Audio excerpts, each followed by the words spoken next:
प्रसारित करत आहोत अर्थविशेष.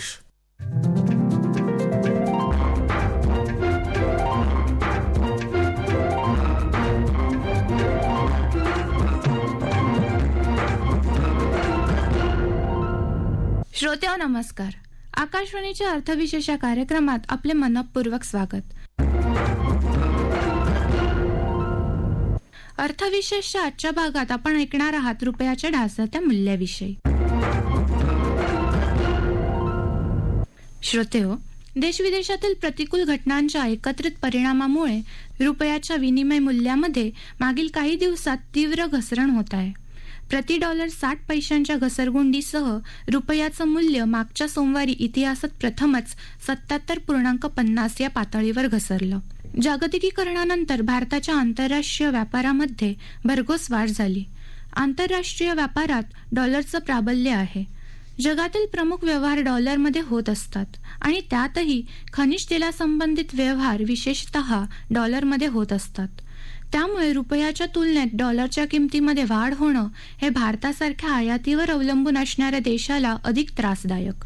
रशिया युक्रेनमध्ये अपेक्षेपेक्षा लांबलेलं युद्ध, अमेरिकी मध्यवर्ती बँकेकडून व्याजदर वाढीबाबत आक्रमकता, चीनमधील कोरोना टाळेबंदी आणि तिथलं मंदी सदृश्य आर्थिक परिणाम आणि यात भर म्हणून विदेशी गुंतवणूकदारांचं अखंडपणे सुरू असलेलं देशाबाहेर पलायन या कारणांमुळे रुपया उत्तरोत्तर कमकुवत बनत आहे.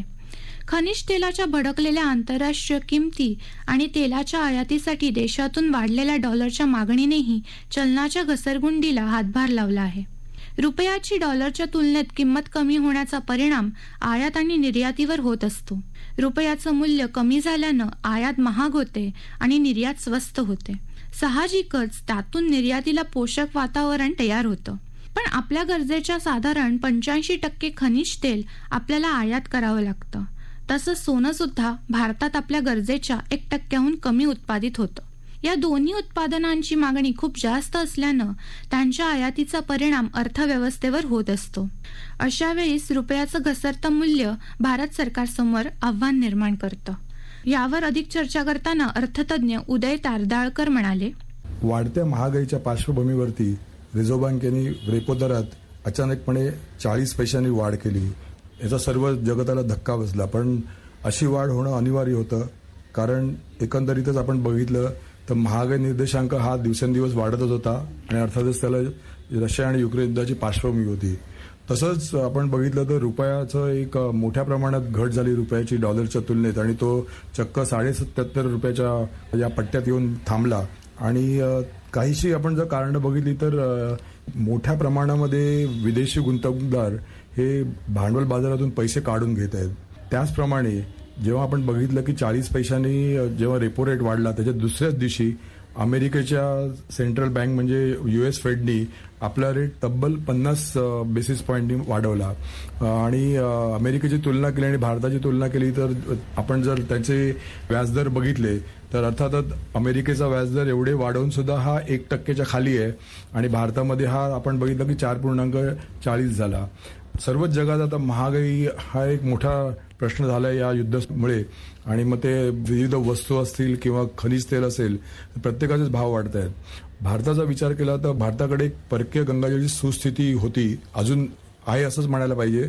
पण 642 अब्ज डॉलरवरून ती आता 600च्या खाली आली आहे आणि त्या दृष्टीने रिझर्व्ह बँकेला बऱ्यापैकी पावलं उचलावी लागली आणि त्याच्यात एक जो तोल ठेवायला लागतो की आयात आणि निर्यात ह्या दोघांना पोषक वातावरण कसं निर्माण होईल हे करणं एका मध्यवर्ती बँकेचं असतं आणि रिझर्व्ह बँकेने तेच केलं. मागच्या काही महिन्यात आपण बघितलं आणि अगदी पर्टिक्युलरली मागच्या महिन्यात बघितलं तर आपले जे एकूणच आयात आहे ती नेहमीच ही सोन्याची किंवा खनिज तेलाची असते. पण मागच्या महिन्यामध्ये खनिज तेल आणि सोनं वगळता आयात मोठ्या प्रमाणात झाली. हे एक चांगलं द्योतक असतं की ज्यामुळे आपण म्हणू शकतो की उत्पादकतेच्या दृष्टीने काही यंत्रसामुग्री वगैरे मोठ्या प्रमाणात आपल्याकडे आयात झाली. आणि हे सगळं होत असताना मात्र मोठं जे प्रश्नचिन्ह आपण म्हणतो की एकूणच रुपयाचा जो घसरता दर आहे त्याचा आता कसं होणार. पण आपण म्हणतो की रुपयाची जरी ही किंमत घसरत असली तरी मोठ्या प्रमाणामध्ये आपल्याकडे परकीय गंगाजळी असल्यामुळे तसं काही मोठं कारण नाहीये. पण खनिज तेलाच्या दृष्टीने विचार केला तर आता मोठ्या प्रमाणात खनिज तेल भारत आयात करते आणि सोनं आपल्याला माहिती आहे की सणासुदीच्या दिवसात पण खूप मोठ्या प्रमाणात आयात केलं जातं. आणि एक महत्वाची गोष्ट सांगायची म्हणजे की आपण जे खनिज तेलासाठी आपण आयात करतो त्याच्यावरती प्रोसेसिंग करून आपल्याकडे निर्यात सुद्धा होते आणि त्या निर्यातीमध्ये सुद्धा वाढ होते आहे. म्हणजे दोन्ही बाजूनी काही ना काहीतरी फरक पडतोय. आणि अर्थातच महागाई हा जो एक मोठा प्रश्न आहे आपल्या पुढे, तर त्या महागाई निर्देशांकावरती कसा काबू आणायचा हे मोठी कसरत आहे रिझर्व्ह बँकेपुढे. अन्यथा पुढील महिन्यात जे धोरण होईल रिझर्व्ह बँकेचं पतधोरण त्याच्यामध्ये सुद्धा 25 पैशांनी हा रेपो रेट वाढू शकतो. आणि लोक आधीच तक्रार करायला लागलेत कारण आपण बघितलं की रेपो रेट वाढल्यानंतर ताबडतोब जिथे कर्ज घेतात तो कर्जाचा दर वाढतो, पण त्या मानाने आपण बघतो तर फिक्स डिपॉझिटचा किंवा ठेवीचा दर वाढत नाही. त्यामुळे बँकांना या बाबतीत पण काहीतरी समतोल आणावा लागेल. आणि रुपयाची जी घसरण आहे ती मला वाटतं ही तात्पुरती असावी असा अंदाज आहे. अर्थात एक गोष्ट इथे मोठ्या प्रमाणात नमूद करावी लागेल की जरी भारताचा हा दर रुपयाच्या तुलनेत जरी घटला असला तरी बाकीची जी चलनं आहेत जगातली ती मोठ्या प्रमाणात घटली आहेत. म्हणजे जपानचा येन असो किंवा युरो असो किंवा ब्रिटनचं पाऊंड असो, त्या तुलनेमध्ये हा रुपया फक्त 5 ते 6% घटलाय. आणि त्या ज्या करन्सीज आहेत त्यांच्या तुलनेत भारताच्या रुपयाची तर किंमत वाढलेलीच आहे. म्हणजे दोन्ही बाजूनी तारतम्य बाळगून ह्या प्रसंगातून कसं मार्ग काढायचा हाच आता एक रिझर्व्ह बँकेपुढे आव्हान आहे आणि मला वाटतं रिझर्व्ह बँक हे नक्कीच पेलू शकेल.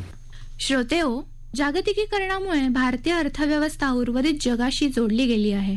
स्वाभाविकपणे डॉलरच्या तुलनेत रुपयाच्या मूल्यातील घसरणीचा फटका अर्थव्यवस्थेला बसणार आहे. परकीय चलन व्यापाऱ्यांच्या मते महागाईतील भडका, त्या परिणामी व्याजदरातील आक्रमक वाढ यातून अर्थव्यवस्था मंदावण्याची चिंता वाढू शकेल. महागाईचा भडका हा त्यामुळे अजून वाढू शकतो. केंद्र सरकारला तूट नियंत्रणात ठेवणे अधिक अवघड होऊ शकेल. रुपयाच्या मूल्यातील घसरणीचे परिणाम विशद करताना अर्थविषयक मुक्त पत्रकार वीरेंद्र तळेगावकर म्हणाले, देशात महागाईचा दर हा वाढतो आहेच. तापत्या उन्हाप्रमाणे महागाईचा दरही उच्च तापमान नोंदवतो की काय अशी शंका निर्माण झालेली आहे. अशा या महागाईच्या आगीच्या भडक्यात गेल्या काही दिवसांमध्ये रुपयाने इंधनाचं काम केलेलं आहे. हो, रुपया हा इंधन म्हणजेच आंतरराष्ट्रीय बाजारासाठी आवश्यक असलेलं चलन हे स्थानिक पातळीवर फारच रोडावलेलं आहे. डॉलरच्या तुलनेत भारतीय रुपयाची किंमत सातत्यानं घसरत असून सोमवारी त्याने 77च्या खालचा नीचांक नोंदवला. मंगळवारी काहीसा रुपया सावरला असला तरी बुधवारी त्यात पुन्हा घसरण नोंदली जाऊ लागली.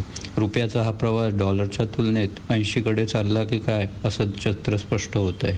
डॉलरच्या तुलनेत होणारी रुपयाची घसरण ही फक्त स्थानिक चलनाबाबत नाही आहे, तर आंतरराष्ट्रीय बाजारात म्हणजे जवळपास सर्वच देशांच्या प्रमुख चलनाची तेथील स्थानिक चलनाची अवहेलना ही सातत्याने सुरू आहे. आणि परिणामी अमेरिकन डॉलर हा भक्कम होत चाललेला आहे. आंतरराष्ट्रीय पातळीवरच्या घडामोडी, मग ते रशिया युक्रेन युद्ध असू देत किंवा कच्च्या तेलाच्या वाढत्या किमती असू देत आणि प्रत्येक देशातील वाढती महागाई असू देत, यामुळे डॉलरवर विपरीत परिणाम करत आहेत आणि त्यामुळे प्रत्येक देशाचं स्थानिक चलन हे रोडावत चाललेलं आहे. भारतीय रुपयाबाबतची चिंता ही वेगळी आहे.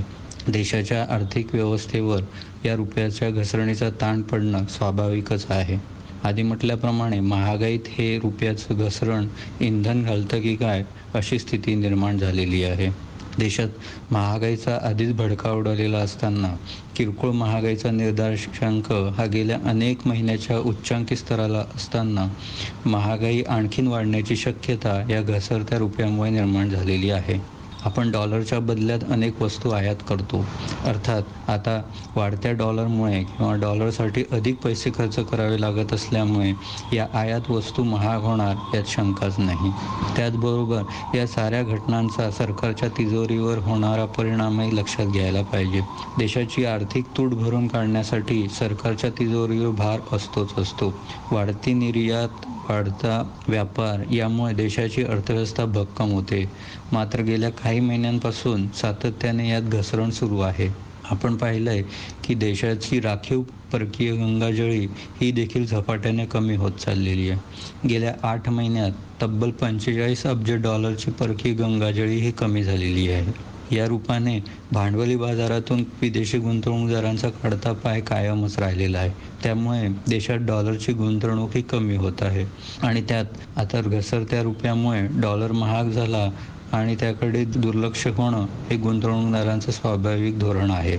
वाढत्या डॉलरच्या खरेदीमुळे किंवा खर्चामुळे अनेक वस्तू महाग होणार आहेत आणि आयात वस्तूंचा खर्चही वाढणार आहे. आज आपली देशाच्या वस्तूंच्या अवलंबनेबाबत तेल, वायू किंवा रबर वगैरे किंवा वस्त्रोद्योग यासारख्या वस्तूंवर अवलंबूता अधिक आहे. ही सगळी वस्तू आयात करायची किंवा सेवा घ्यायची तर वाढत्या खर्चाने किंवा अधिक मोबदला देऊन ती घ्यावी लागणार आहे आणि म्हणूनच नजीकच्या काळात रुपयाचं प्रमाण असंच घसरतं राहिलं तर महागाई अधिक वाढू शकते. त्याचबरोबर सरकारच्या तिजोरीचा भार आणि वित्तीय तूट फोफवली जाण्याची शक्यताही नाकारता येत नाही. अशा वेळी रिझर्व्ह बँकेचं अपेक्षित हस्तक्षेप हा आलाच. गेल्या काही दिवसात रिझर्व्ह बँक तशा उपाययोजना करत आहे. म्हणजे बाजारातल्या चर्चेनुसार सोमवारच्या मोठ्या रुपयाच्या पडझडीनंतर मंगळवारी काही प्रमाणात रिझर्व्ह बँकेने प्रयत्न केले, पण तरी सुद्धा रुपयातली घसरण थांबत नाही हे बुधवारच्या व्यवहारावरून आपल्याला लक्षात येते. डॉलरच्या तुलनेत रुपयातली घसरण ही अर्थव्यवस्थेसाठी चिंताजनक बाब आहेच, मात्र त्याचे परिणाम आता थेट आपल्यापर्यंत येऊन पोहोचणार यात शंकाच नाही. अप्रत्यक्ष काय होईना रुपयाच्या घसरणीचा परिणाम हा तुमच्या आमच्या खिशावर नक्कीच जाणवत राहणार आहे. भारतीय चलनाप्रमाणेच अन्य चलनही डॉलरच्या तुलनेत कमकुवत होताना दिसत आहेत. पाकिस्तान किंवा शेजारचा श्रीलंका यातली आर्थिक स्थिती आपण रोजच अनुभव घेत आहोत. असं असलं तरी रुपयातली घसरण भारतीय अर्थव्यवस्थेला परवडणारी नाही हे नक्कीच. तर या रुपयाचा प्रवास कितपत घरंगळत जातो हे लवकरच कळेल. श्रोते हो, रुपयाचं मूल्य घसरणं ही घटना देशाच्या अर्थव्यवस्थेची स्थिती दर्शवत नाही. चलनाचं मूल्य सरकार स्वतः कमी करतं, त्याला अवमूल्यन म्हणतात. आणि आंतरराष्ट्रीय बाजारात कमी झालेल्या मागणीमुळं किंवा चलनाच्या वाढलेल्या पुरवठ्यामुळं चलनाचं मूल्य कमी झालं तर त्याला घसरण म्हणतात. रुपयाचं मूल्य वधारणं किंवा घसरणं या दोन्ही गोष्टी हिताच्या नसतात. आंतरराष्ट्रीय व्यापारात मूल्याचं स्थिर राहणं अंतिमतः सर्वात जास्त फायद्याचं ठरतं.